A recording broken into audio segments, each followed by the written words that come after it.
Voices for Justice is meant to give a voice to activists who work to make our community and the world a more just and humane place to live.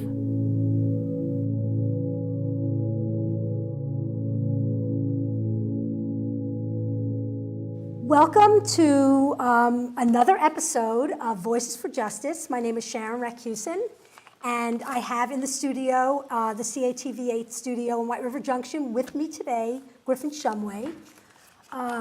Griffin and I are members of the Vermont Worker Center, which we'll tell you more about. And today we're going to be talking about organizing and what is organizing and why organizing is important. And this, just so that you know, is the first of many discussions about the work that we do in the state of Vermont. And so Griffin. Hi. Hi. Hi. The big question is, what is organizing? What do we mean when we talk about organizing?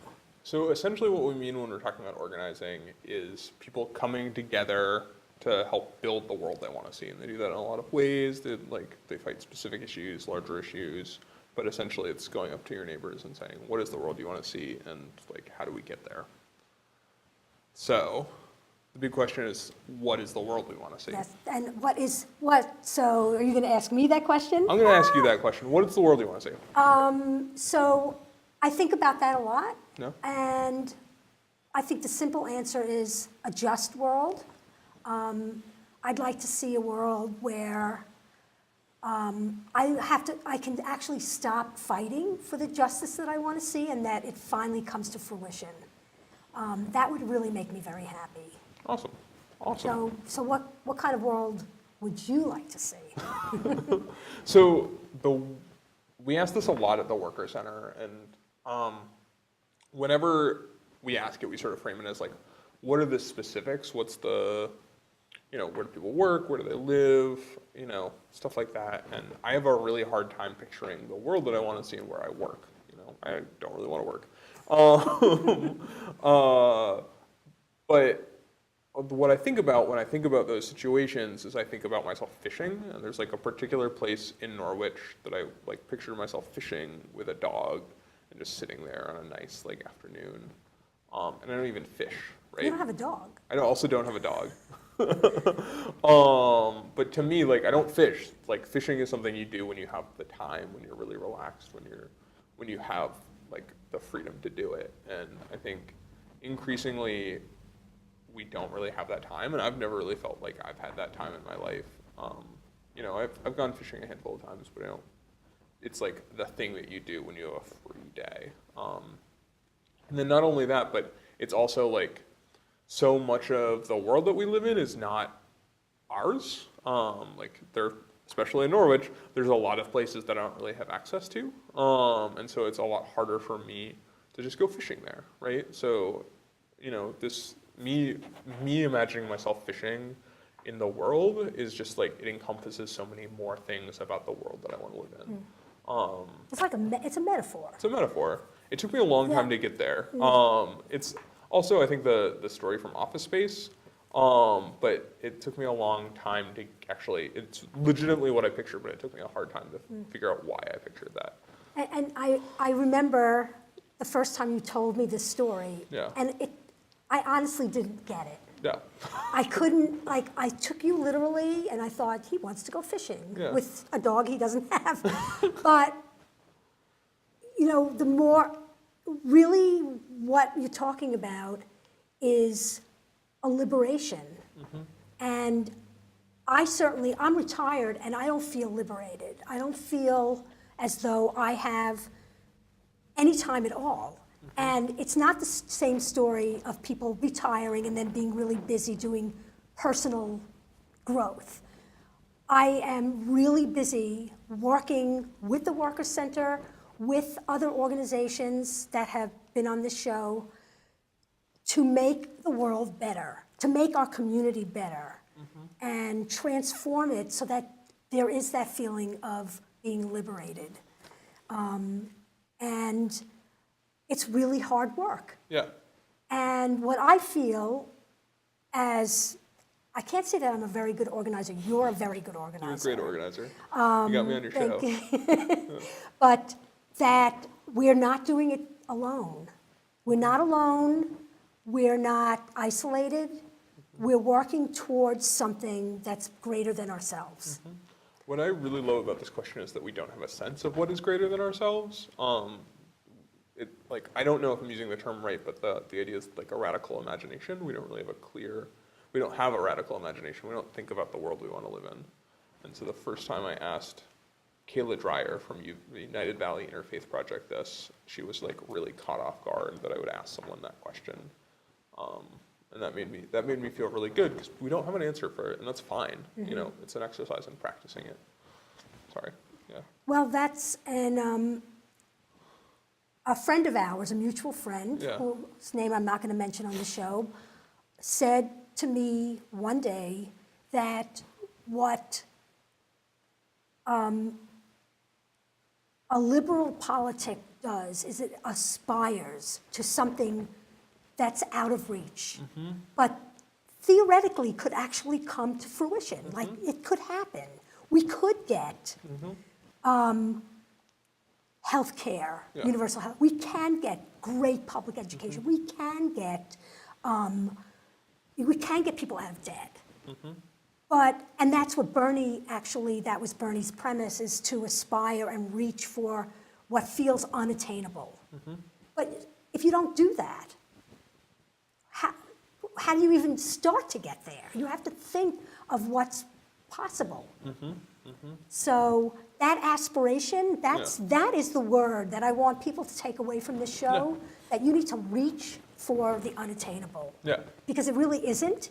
It's a power structure that's preventing us from actually getting there. Yeah. Yeah.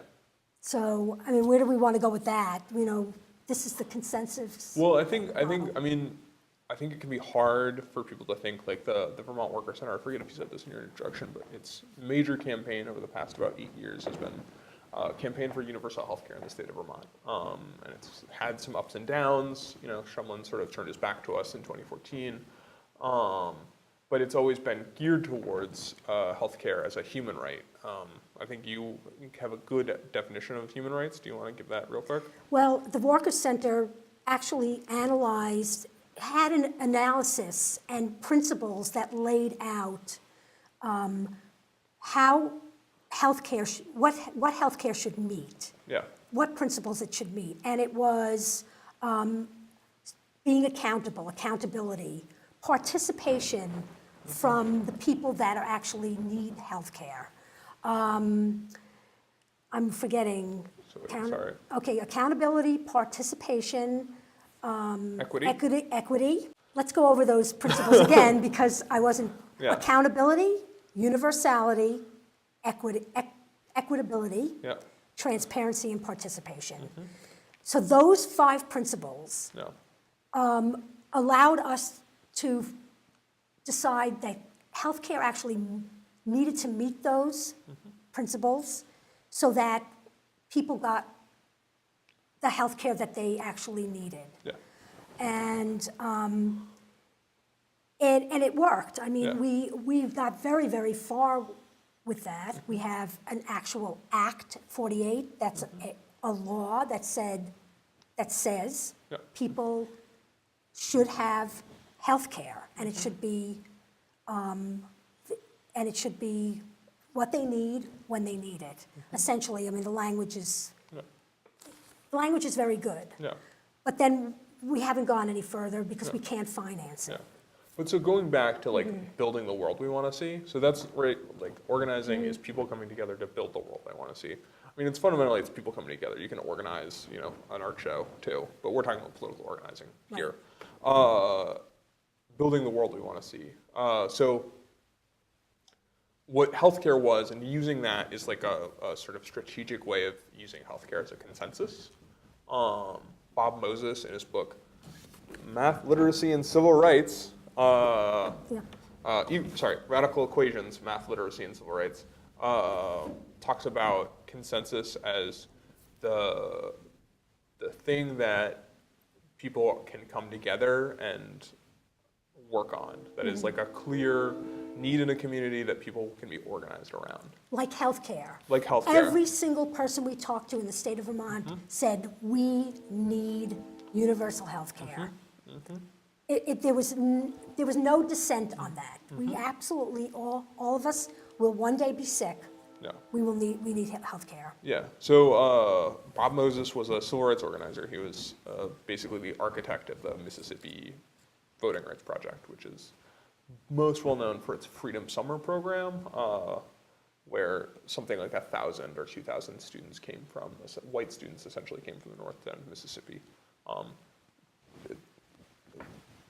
The politics of that period aside, the organizational politics aside, the project itself, the Mississippi Voting Rights Project, essentially what it does is it found the consensus that the constituency that they were trying to organize, black people in Mississippi, all agree that they deserve the right to vote, right?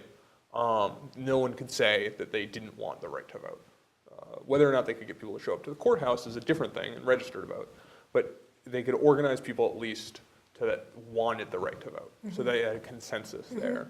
And the same thing, he describes it really well in Radical Equations, where parents of students in middle school all thought their child deserved to learn algebra. They didn't necessarily think every child deserved to learn algebra, but they thought their child did. So he knew that every single one of those parents would put up a fight to get algebra in the school so their child could learn algebra. And so they had a consensus around algebra middle school. But these are consensus that we're fighting for bigger things. We don't think about the civil rights movement as fighting for voting rights. We think about it as fighting for freedom, right? We don't, and in many ways, like the Algebra Project is not, which is sort of the project Bob Moses is working on now.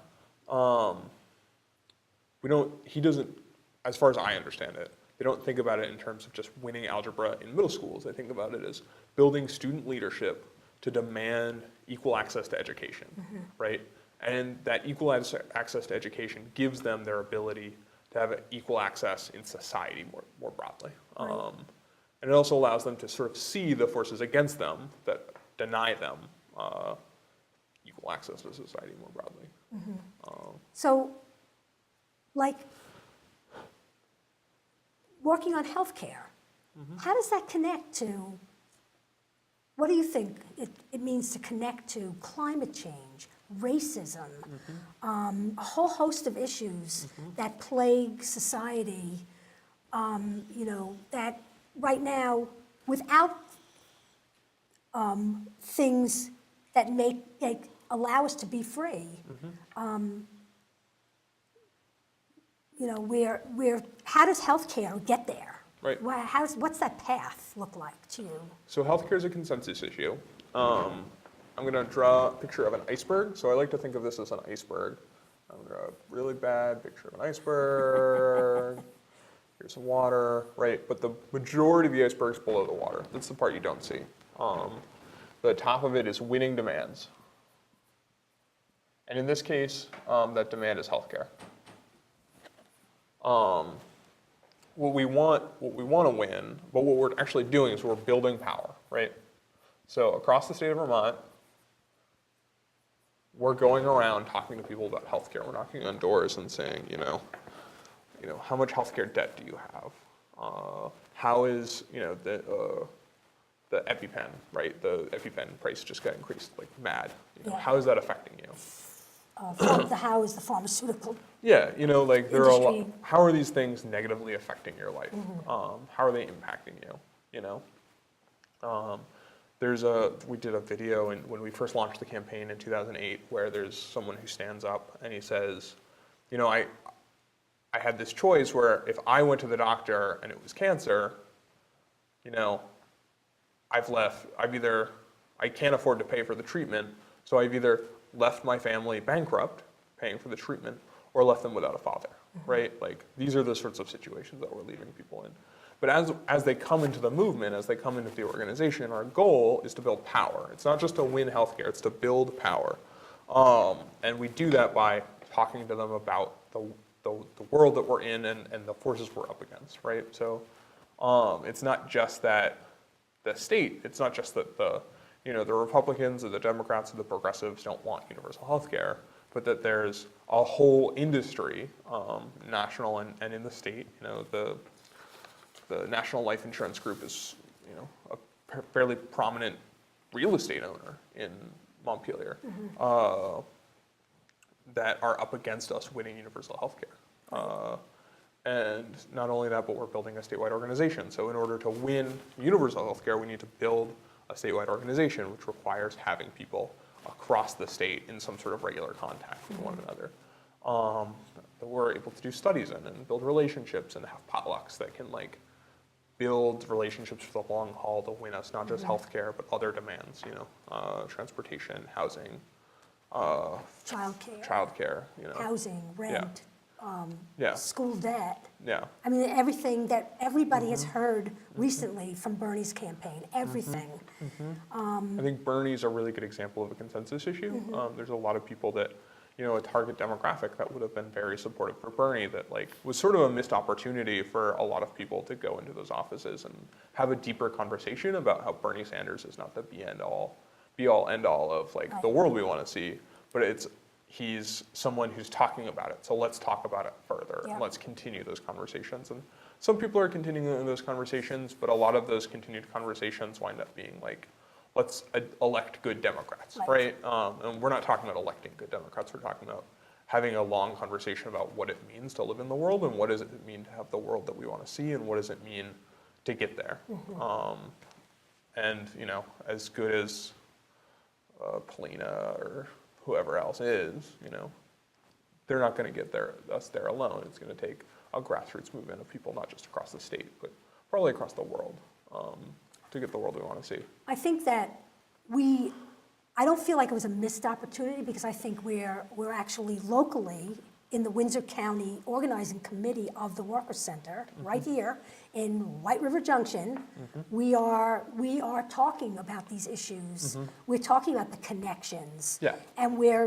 And the people that are part of this organization deeply understand that there are connections and that only we have the power to dismantle this this construct that's preventing us from aspiring and reaching that goal.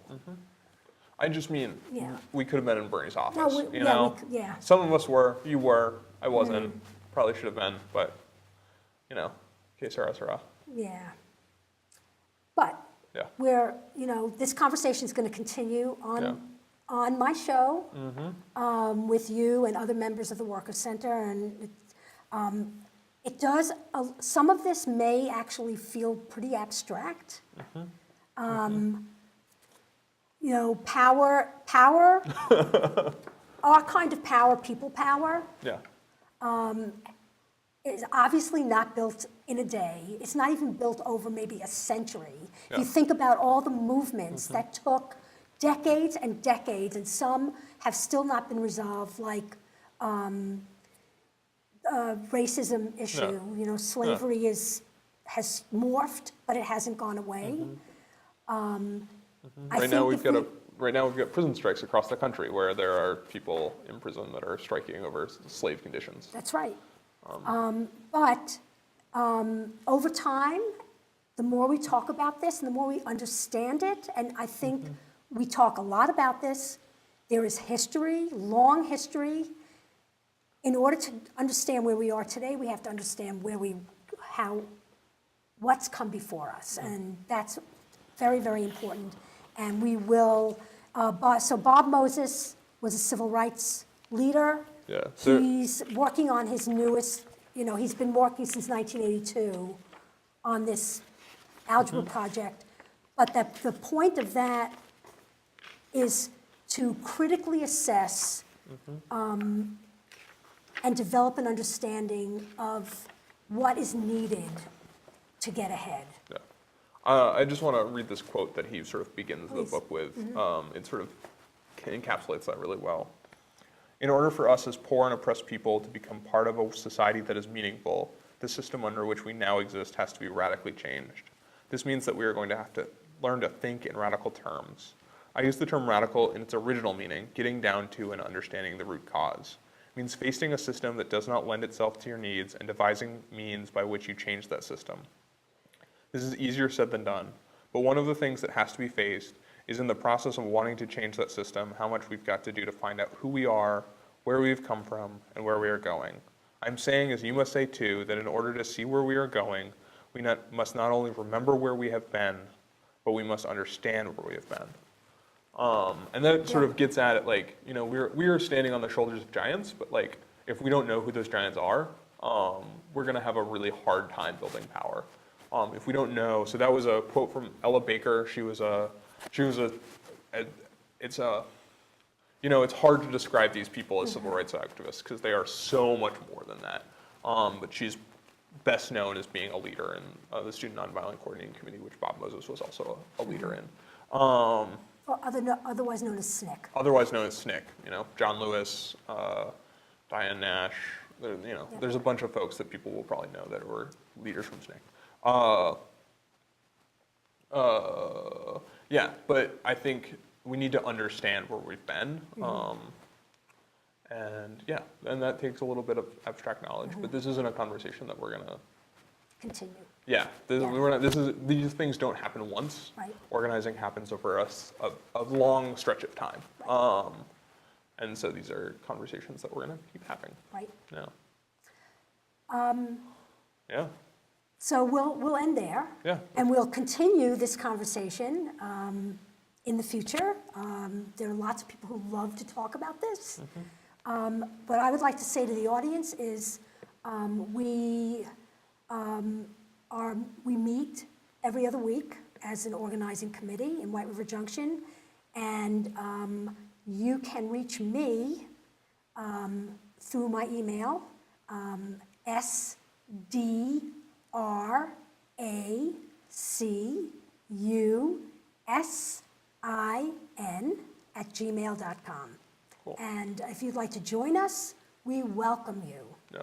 You can also reach us at workerscenter.org. That's Workers Center with an S, or our Facebook page, Vermont Yeah. Workers Center. It's one word, Workers Center, Yeah. one word. Yeah. So sweet. Yeah. Thank you for having us. Thank you. Yeah. Yeah.